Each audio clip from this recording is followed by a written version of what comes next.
try to stand the entire time. See if I can.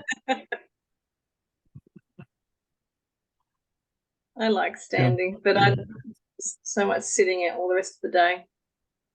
Yeah, I sat literally from 7 o'clock this morning till now. Gosh. That's painful. Oh, Yeah. especially when I'm an exercise nut and I'm not able to do it because I don't have time. Mm. We're up to point number 2. Who would like Okay. to read? Jane, I'm voting on you, darling, because we haven't heard your voice in so long. That would be awesome. Are you able to turn up your voice a little bit too, Jane? You're a bit quiet when we were talking before. Oh, I'm muted, Jane. And usually it's the other side for you. Yeah, so I'm too soft, is it? That's Yeah, good. if you, Am I yeah, okay it's now? pretty good. Okay, great. So we're gonna start with T3 2. 2. Okay. Yes. Yep. Let me I'm just making this a little bit larger, but not too large. Hello. All right, here we go. All your difficulties stem from the fact that you do not recognize yourself, your brother, or God. To recognize means to know again, implying that you knew before. You can see in many ways because perception involves interpretation, and this means that it is not whole or consistent. The miracle, being a way of perceiving, is not knowledge. It is the right to answer, or is the right answer to a question. But you do not question when you know. Questioning illusions is the first step in undoing them. The miracle or the right answer corrects them. Since perceptions change, their dependence on time is obvious. How you perceive at any given time determines what you do, and actions must occur in time. Knowledge is timeless because certainty is not questionable. You know when you have ceased to ask questions.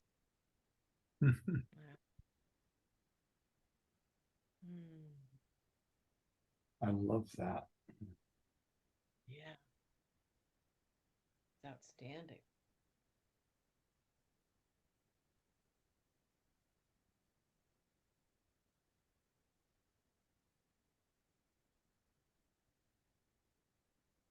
I already have my statement, Joe, so that you can't steal it from me. There you go. I think I might know which one it is too. I bet you do. You take it and you are in deep doo-doo with me. Pretty straightforward. Oh, Who let me wants to go? So I can stir the pot. Yeah, no doubt. Okay, I'll go ahead and go next. The questioning mind perceives itself in time and therefore looks for future answers. The closed mind believes that the future and the present will be the same. This establishes a seemingly stable state that is usually an attempt to counteract an underlying fear that the future will be worse than the present. This fear inhibits the tendency to question at all. Sounds like a big case of anxiety right there. Sounds like the 2024 presidential elections. That's what it sounds like. I have not paid attention to any of it. Nah, I'm me either, really. Yeah. Does anyone have any questions about 2 or 3? I thought it was pretty clear. I don't know if anyone had any questions about it. It's I do have a bit of an insight into myself from this one, so I don't know if it's going to help anybody else. But I know that I've had trouble.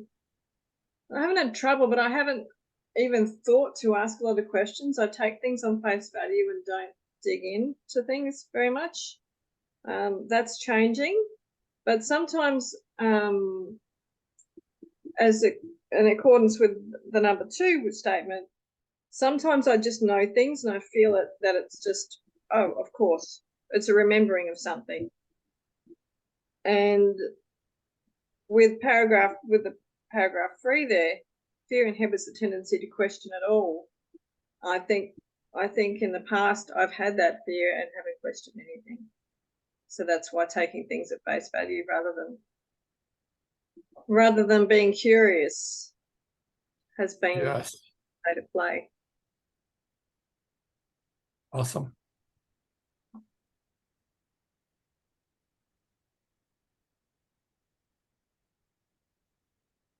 Any other insights from anybody? Not for me. Thought it was pretty clear. Shall we go on? Yeah. All right. Who wants to read number 4? Shall I do that one? I'll jump in. True vision is the natural perception of spiritual sight, but it is still a correction rather than a fact. Spiritual sight is symbolic and therefore not a device for knowing.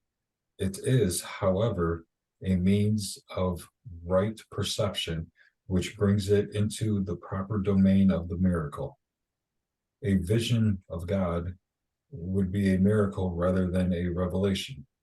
The fact that perception is involved at all removes the experience from the realm of knowledge. That is why visions, however holy, do not last.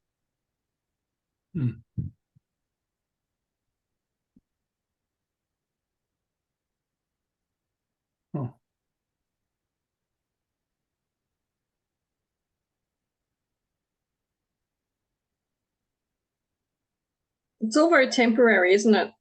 Until we get to an actual state of. Well, the spiritual sight, when you do have visions, and yeah, that makes total sense. They don't last because it's from the realm of knowledge. That is why visions, however holy, do not last. Yeah, it's because it's our perception is involved in it, which means we're looking at it through a separated mind. That makes sense. V. Okay, we're tearing through these. Yeah. The Bible tells you to know yourself or to be certain. Certainty is always of God. When you love someone, you have perceived him as he is, and this makes it possible for you to know him. Until you first perceive him as he is, you cannot know him. While you ask questions about him, you are clearly implying that you do not know God. Certainty does not require action. When you say you are acting on the basis of knowledge, you are really confusing knowledge with perception. Knowledge provides a strength of creative thinking, but not for right doing. Perception, miracles, and doing are closely related. Knowledge is the result of revelation and induces only thought. Even in its most spiritualized form, perception involves the body. Knowledge comes from the altar within and is timeless because it is certain. To perceive the truth is not the same as to know it.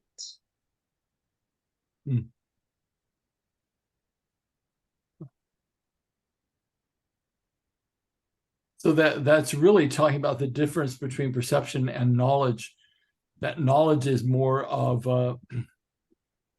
like when it says knowledge comes from the altar within and is timeless, whereas perception is temporal.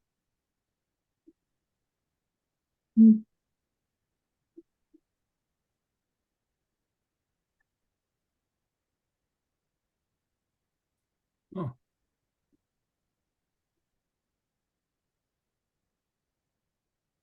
I love that one line in there, have about a quarter of the way down, it says certainty does not require action. I was just reading that one too. Were you? Yeah. Great minds think alike, Joey. I like that one too. Now we got a couple to juggle. Yes. Just in case you steal the first one.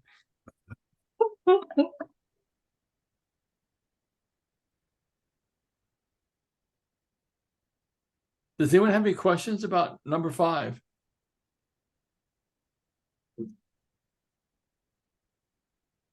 No, but yeah, I think I'll need to read that one on my own a bit. Does everybody get the difference between knowledge and perception?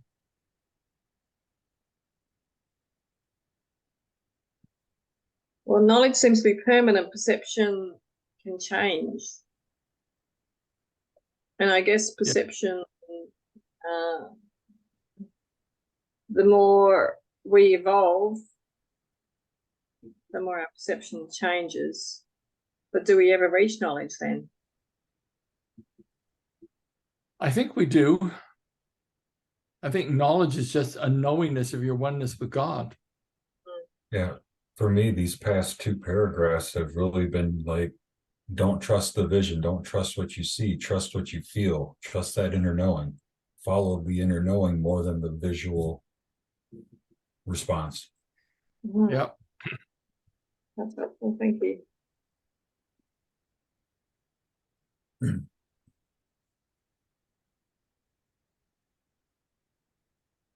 Okay, I'll go next.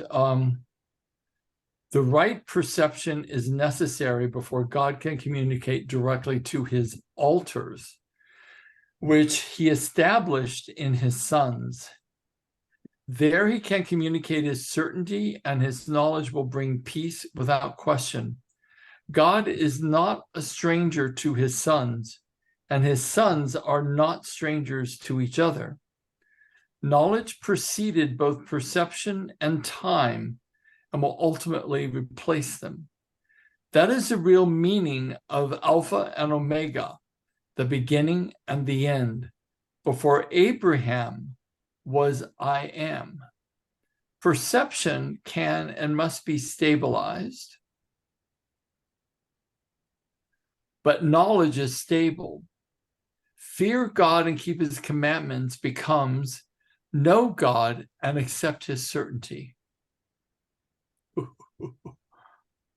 I love that.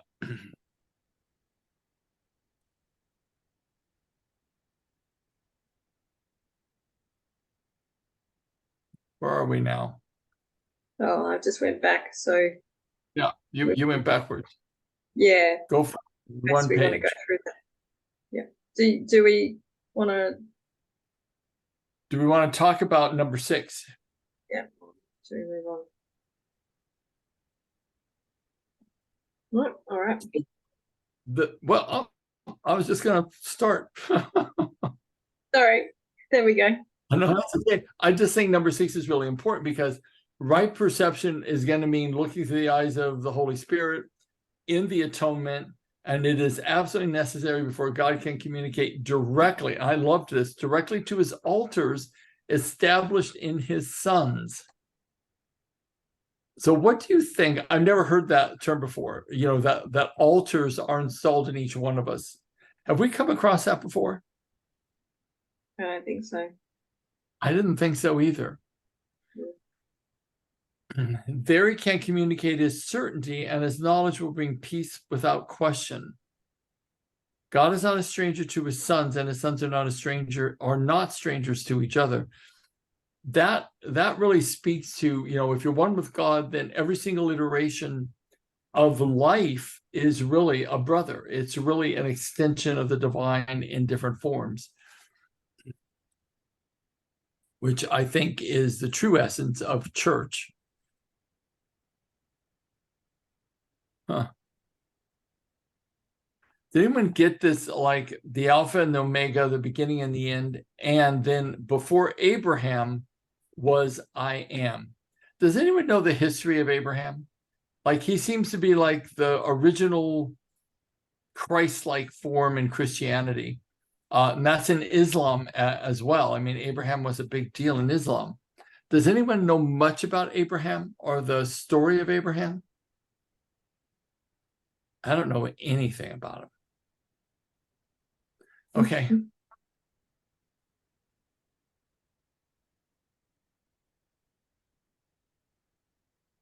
Who wants to read 7? I'm looking at Jane. She looks like her hand's going up any minute. Dokey. All right.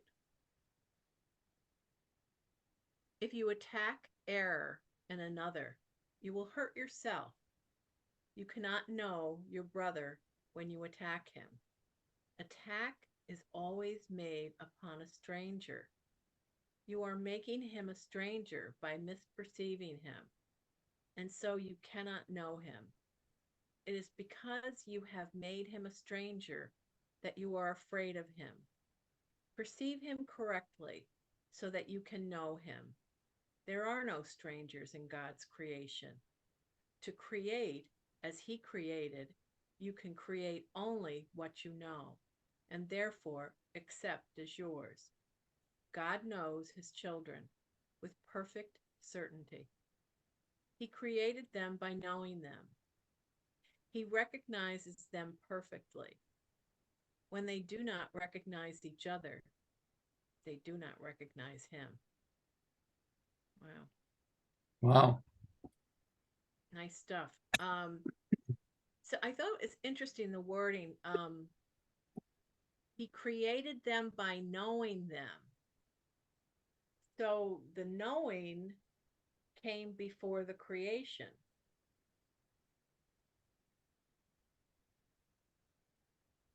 Which line is that again? Oh yeah, I see it. It's down at the bottom. Third to last, yeah. He created them by knowing them. So it's like the souls knew one another.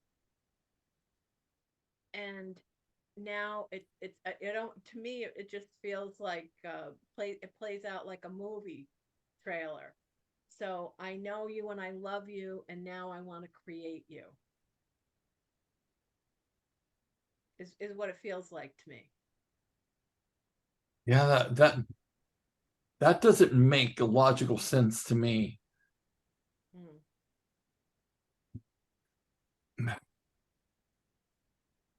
I kind of feel like that's what we do. We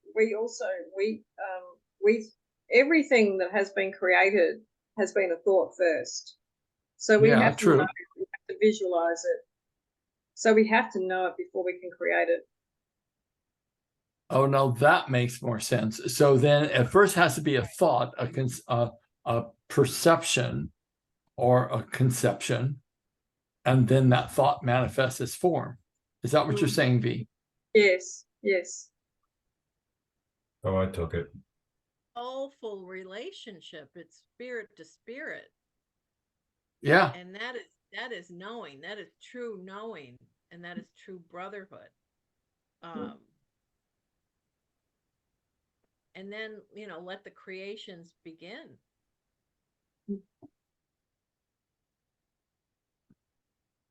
I have to take this phone call. I'm so sorry. I have to step away for just a second. Okay. Keep going, gang. Yep. I don't know if anybody's read the posts on the little Facebook group that I do, Studying A Course in Miracles, but lesson 136, the one I just did, was all about attack. It was about attacking others as attacking yourself. So it kind of flows into this a little bit. And it's so true when you're attacking other people, or having thoughts of other people, it's the subconscious mind knows no different. It's going, oh, so you're talking about me. You're talking about yourself. And we're attacking others. Yeah. Jane, you've gone? Like this. There we go. Am I back? Yes. You know what? I'm going to open, I think I'm on the second floor, and I'm going to open up my door. So I'll be right back. Okay. You got any thoughts on this one, Joey? It was still kind of percolating. It's definitely got some depth to it. Yeah, some of them take a little bit of less sitting with them, don't they? I'm trying to remember what error referred to, what the definition they gave us for that a few paragraphs back. I know they laid out what the error was when we were doing other readings. Does anyone? I know that sin is actually mistakes or error. It's not actually bad behavior as such. Isn't error just a misperception of seeing separation rather than being whole and seeing the soul? Something like that. So you guys we're on number 7, correct? Yeah. Okay. Sorry, I had to step away. I have helicopter parents, and I'm seeing their 16-year-old son, and they're like, so every little thing has to be figured out. And mom just called, and I know if I didn't answer, she'd be like freaking out. So sorry about that. That one line, the very first one that I really resonate with: if you attack Aaron another, you will hurt yourself. You cannot know your brother when you attack him. And the way I kind of immediately took that is that if another person is the same as you are, as far as the essence of you, the soul of you, if you attack another person, you're actually attacking yourself. And so all condemnation ends up being self-condemnation.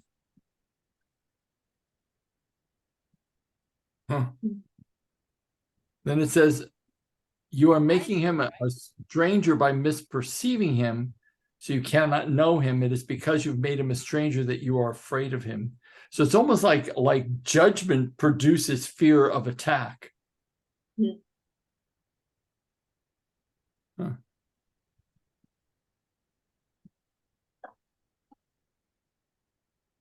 Like that. Yeah. Who wants to read the next one?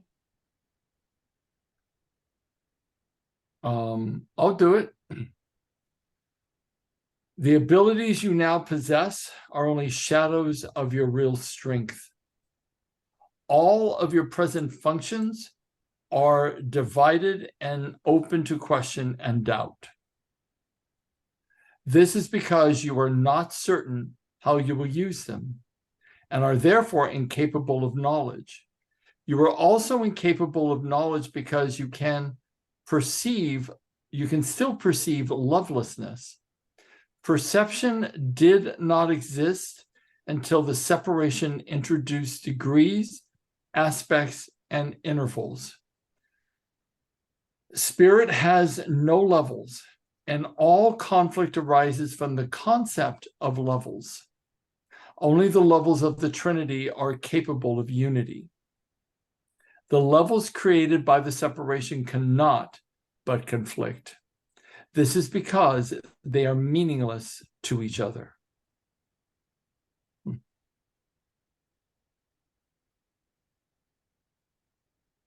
I have never heard this statement where it says perception did not exist until the separation introduced degrees, aspects, and intervals. When you think about it, we do perceive in degrees of intensity, like this is good and this is bad, and there's all these different degrees between good and bad that exist. And same with intervals, like it comes and it goes, because you're seeing the intervals of right-minded thinking and seeing separation. Does anyone else have tremendous difficulty looking through the eyes of oneness other than me? On occasions, yes. Never. I mean, we're reading the words. We know what the words say, right? We absolutely know what the words say, and we know what the concepts are. But the actual practice of it is like, I was sitting in meditation this morning and I just watched my mind like a wild animal on methamphetamine. And I thought, how am I ever, the only way I can tame this thing is through the absolute grace of God. It's not going to come from my own efforts. I just know that.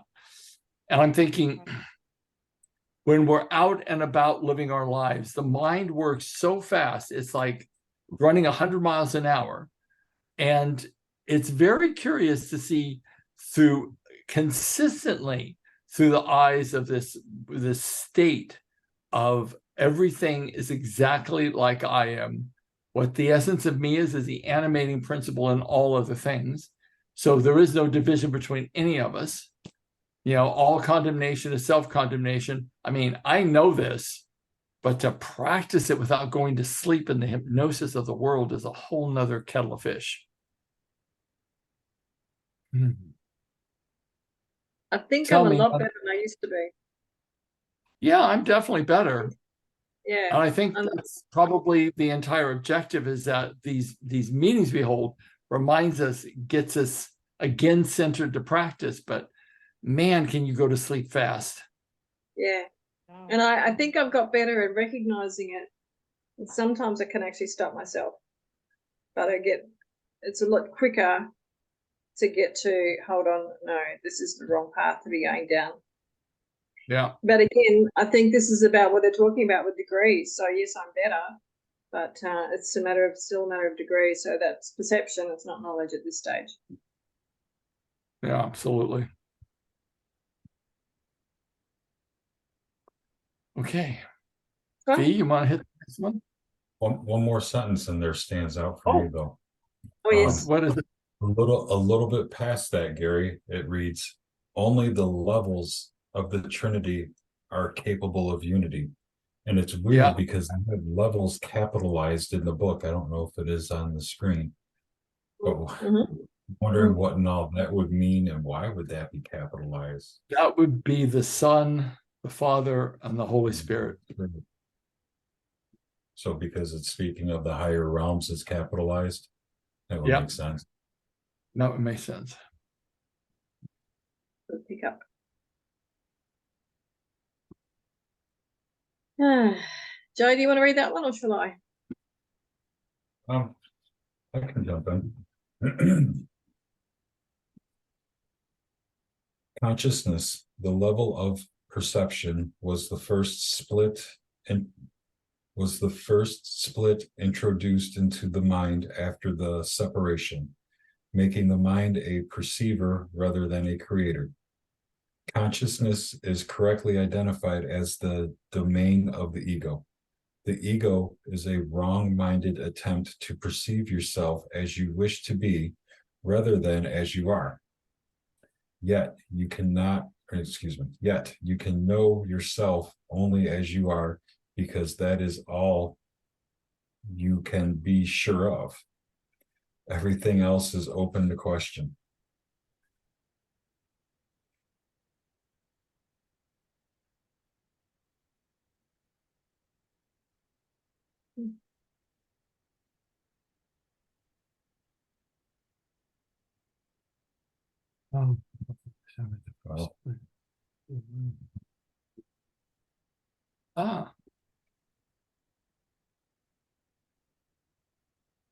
Wow. That is actually very profound. Consciousness, the level of perception, was the first split introduced into the mind after the separation, making the mind a perceiver rather than a creator.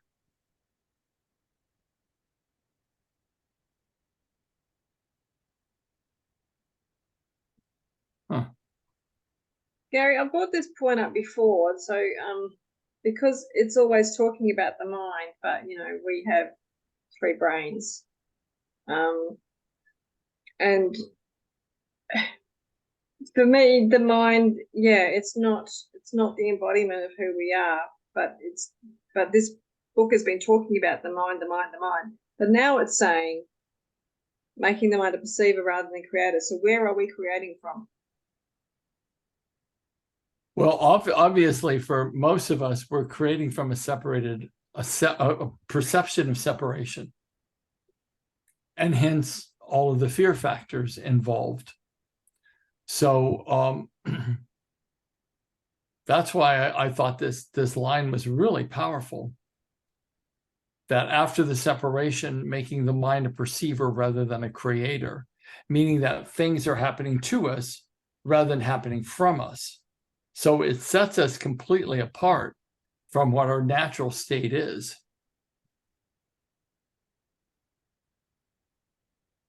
Aren't we saying that that's the first setup of being a victim? Absolutely, that's the first step. Yeah.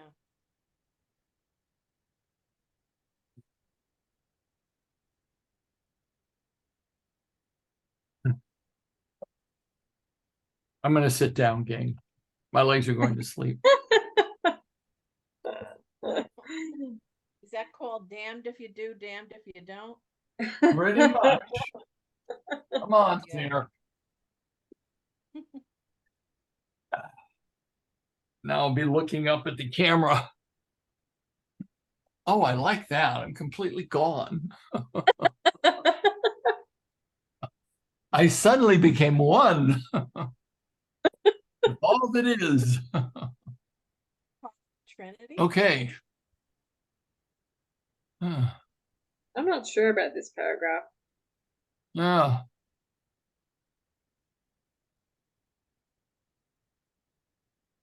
The ego is a wrong-minded attempt to perceive yourself as you wish to be rather than as you are. Yet you can know yourself only as you are because that is all you can be sure of. Everything else is open to question.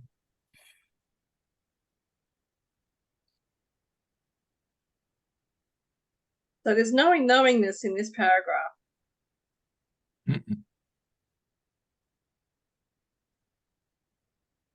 Well, the next one kind of answers it.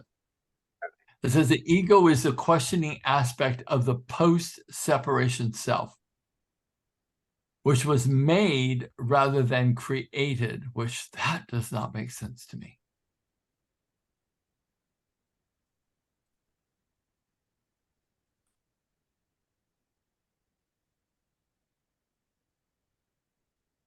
In my mind, Confusing.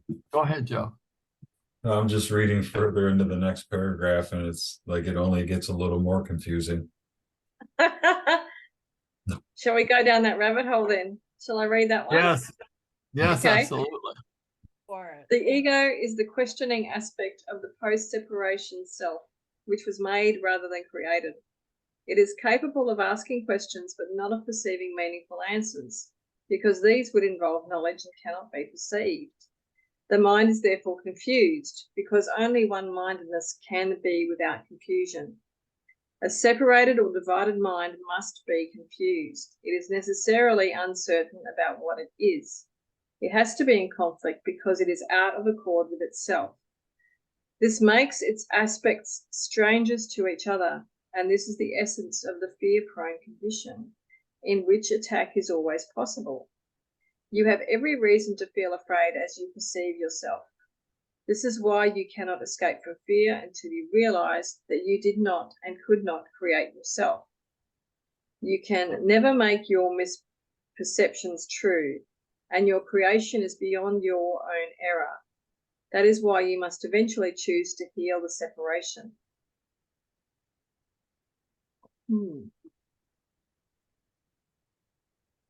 That's a head scratcher. The mind is therefore confused. Yes, the mind is definitely therefore confused. Because only one-mindedness can be without confusion. A separated or divided mind must be confused. I get that. Necessarily uncertain about what it is. It has to be in conflict. Well, that kind of makes sense, because if we really believed that we were, pure spirit, we wouldn't have any confusion, nor would we have fear, because our whole identification would be that. But because we have a divided mind, part of us is about perceiving differences and judgment part of us is having an inkling of an idea that there is no separation between us and God. So we would be confused. It is necessarily uncertain about what it is. I get that. It has to be in conflict because it is out of accord with itself. I get that.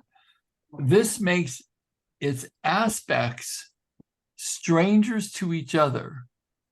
And this is the essence of the fear-prone condition in which attack is always possible.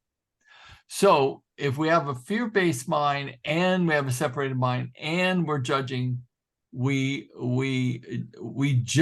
we judge, we fear the same judgment back. So whenever we attack with a thought, we are always afraid of being attacked. And this is the essence of the fear-prone condition in which attack is always possible. You have every reason to feel afraid as you perceive yourself, I guess, with a divided mind. This is why you cannot escape from fear until you realize that you did not and could not create yourself.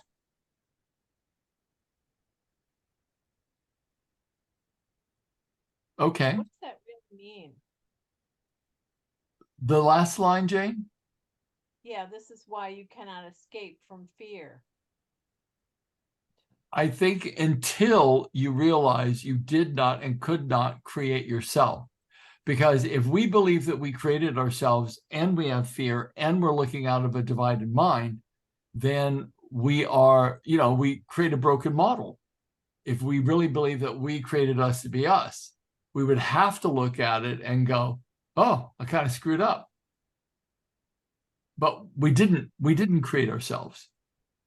But whoever really believes that we created ourselves? Good question. I do think people do believe that. Like they only have one life. Aren't you essentially creating yourself until you come to the realization of the separation of the higher power and start finding your way back?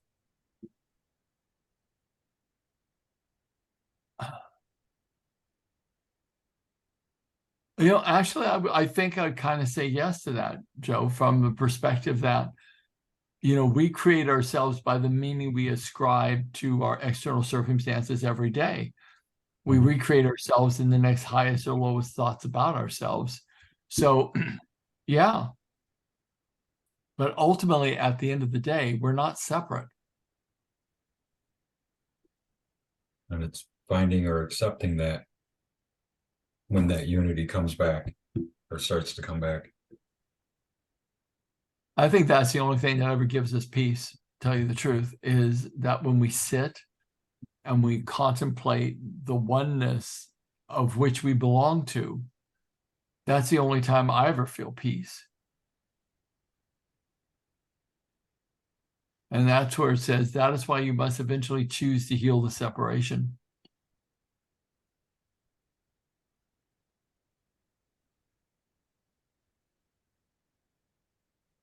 I think I kind of understand the previous paragraph a little bit now too, making the mind a perceiver rather than a creator, because we are not creating, we're channeling the creation. So if it's not coming from spirit or, God, whatever we want to call it, then what we are creating isn't really, what we're creating is a misperception. As an extension of our mind and what we've made up about the world. Yes.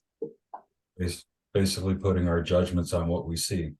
So, like as I've said in a few other calls, where if we can just remove the good, the bad, the negative, the positive, whatever, and just call it an experience and keep going, you're essentially not living from that conscious or level of perception, as in paragraph 2.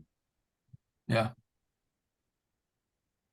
Question. So does that mean that you can't know joy? If it's just an experience, it's not on a scale of 0 to 10. It's simply an experience. You take out the expectations, you take out the judgment, you take out everything. I'm just kind of like wondering about that. I'm kind of thinking that joy is a natural state of right-minded thinking. that's a byproduct of right-minded thinking. I think so too. But if I guess the confusion comes in with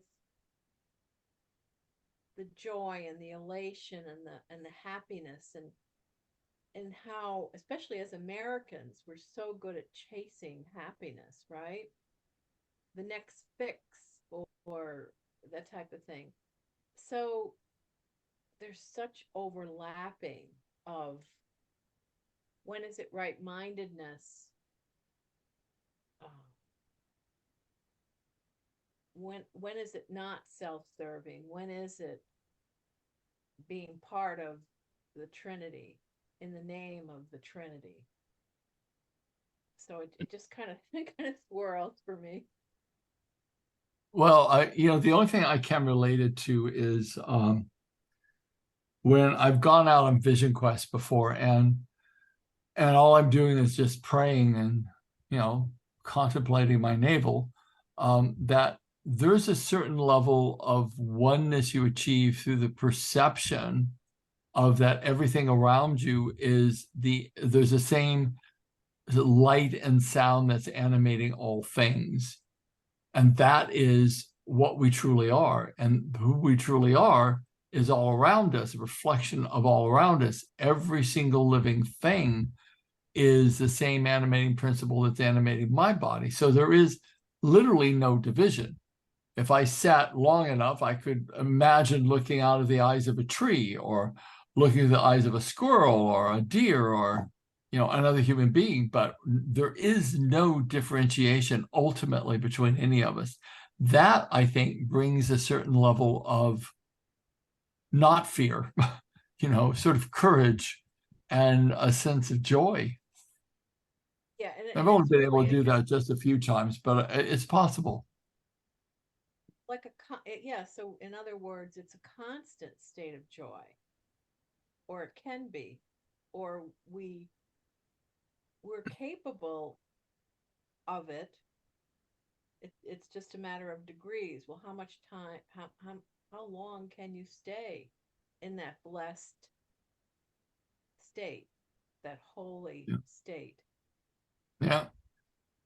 How long can you not perceive or judge? Yeah. You can choose to live in joy. You can choose to live in joy all you'd like. It's an emotion. We can choose to stay there, just like we choose to stay in fear or trauma state and all that. When you choose to accept something for how it is, where it is, whatever it is in that moment, and just remain in your joyous state, you can be there as long as you choose. Right. Yep. Yeah. No, you're right. Yeah. Everything is choice, and we now, practicing that's a different story. That's a whole nother kettle of fish. Absolutely. Yep. So when we're experiencing joy, would that be the miracle? Yes. Temporary, but yeah. Yeah.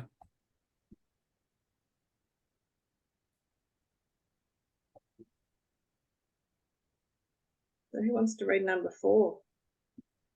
I'll go ahead and do it. Right-mindedness is not to be confused with the knowing mind, because it is applicable only to right perception. You can be right-minded or wrong-minded, and even this is subject to degrees, clearly demonstrating that knowledge is not involved. The term right-mindedness is properly used as the correction for wrong-mindedness and applies to the state of mind that induces accurate perception. It is miracle-minded because it heals misperception, and this is indeed a miracle in view of how you perceive yourself.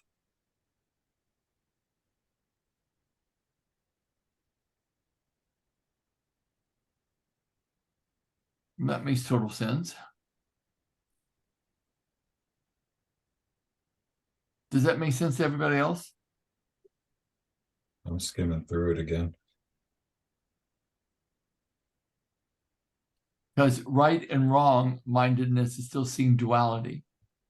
But the knowing mind sees no, right or wrong because it's not in any form of judgment. Yeah, it makes sense. And then it says at the last line, it is miracle minded because it heals misperception. And this is indeed a miracle in view of how you perceive yourself.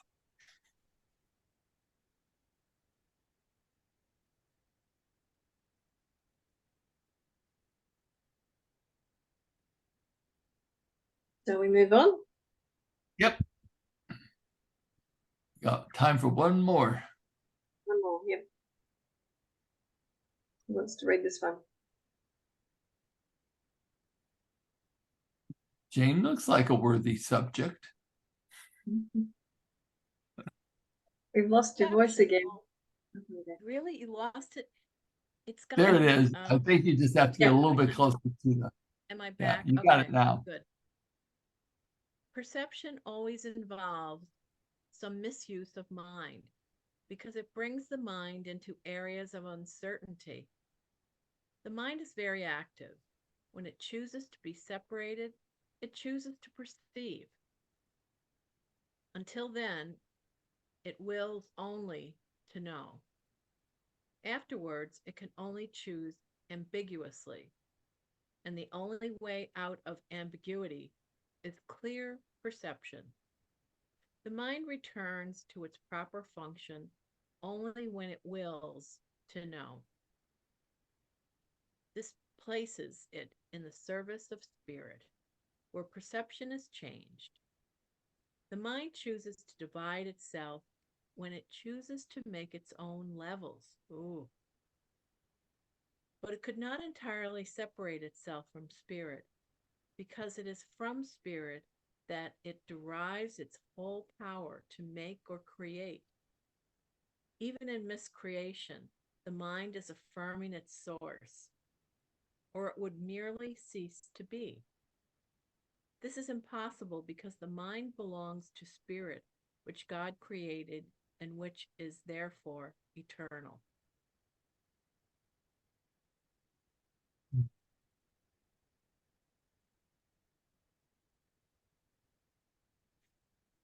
Okay, the sentence, even in miscreation, the mind is affirming its source, or it would merely cease to be. Is that to indicate that even in miscreation, I'm still taking a stab and an attempt Yeah. at right-mindedness? Yeah. Yeah. Okay.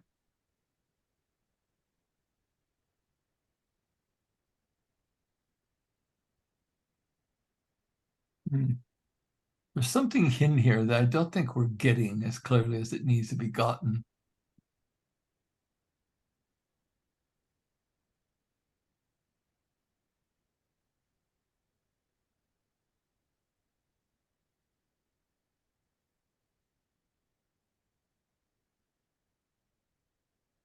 Well, perception is always uncertainty.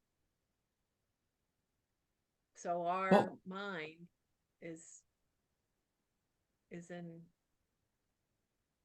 we're constantly choosing to be separated. Yeah. But there's this one line that says the mind returns to its proper function only when it wills to know. This places it in the service of spirit, where perception is changed. So I'm kind of getting that the mind is the seeker aspect of us that's actually seeking for the answers. And when it wills to know, it becomes more in alignment with our spirit. When it wills to know the truth, like all of us have been seeking for, the answers, and I can see how it would be a tool of the spirit then. Because when it says here, even in miscreation, the mind is affirming its source. Mm.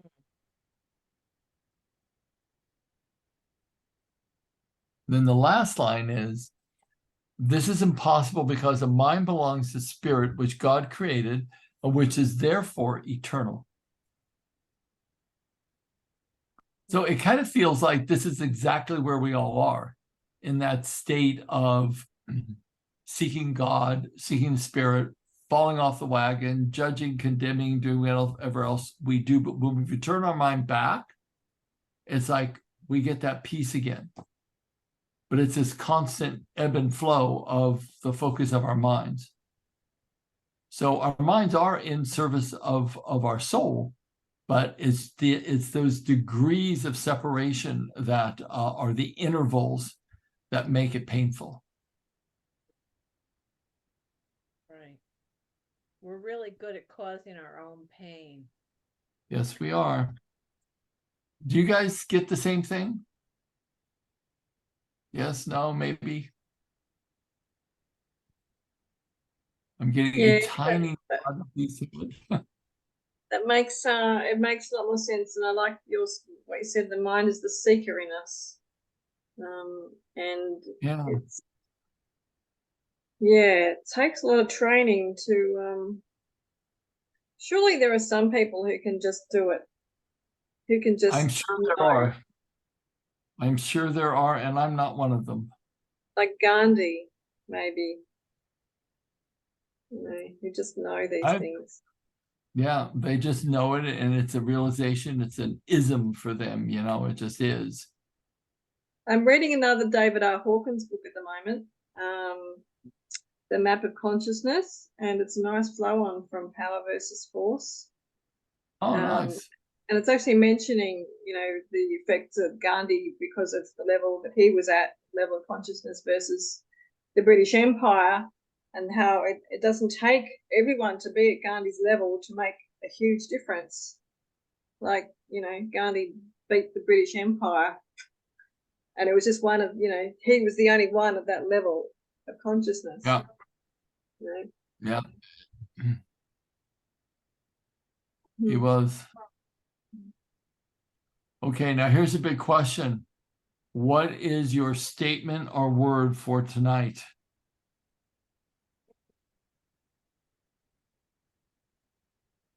Mine actually came to me before I even came on the call.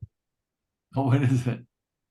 And it was from a reading of what from Catherine at Waddy Farm had written from another lady. Leadership is listening beyond behaviour, and that's kind of what we're trying to do here. We're listening to find out more. We're listening beyond what people are going, beyond what the ego is doing, beyond their actions. We're listening to find their soul. Oh, I like that, actually.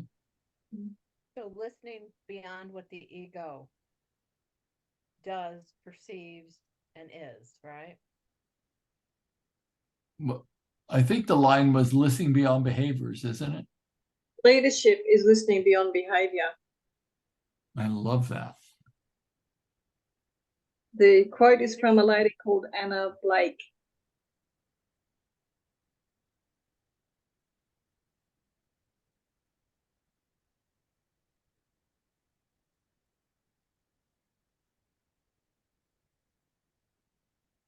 Cool. Jane, do you have a word or a statement? Would you like to leave the group with?